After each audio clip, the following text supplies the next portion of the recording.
र यो गीतको सम्पूर्ण यो गीतसँग जोडिनु हुने सम्पूर्ण टिमको लागि है सेवाले चाहिँ र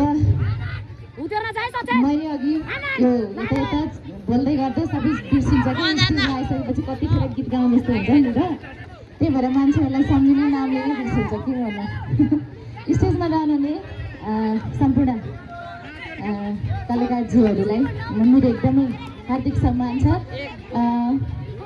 मेरो आदरणीय राजेन्द्र पाठक यहाँलाई धेरै सम्मान छ दादा। हाम्रो दुई चारवटा सहकारी भइसकेको छ फेरि हुनेवाला छ र प्यारी बहिनी लिना रायमाझी एकदमै राम्रो कस्ट्युम दिनुभएको छ उहाँले अघि होइन। अब एकदमै धमाकेदार प्रस्तुति उहाँको आउने नै छ। अहिलेको लागि भने मेरै प्रस्तुति जानेछ दुई चारवटा दिलरानीहरू त दिलरानी सिङ्गल छ सुन्नुभएको छ दिलरानी यही नुवाकोटकै हाम्रो दिनेश श्रेष्ठ दाजु हुनुहुन्छ हो सुन्नुभएको छ त्यो हाम्रो बहिनीले सुन्नुभएको छ जस्तो छ है। दिनेश श्रेष्ठ दाई र मैले गाएको गीतहरू सम्पूर्ण टिमलाई सम्झिँदै अहिलेको लागि दिलरानी सिङ्गल ट्र्याक सबैजनाले साथ दिनु होला है त।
रोन्दाले भन्दा है त्यो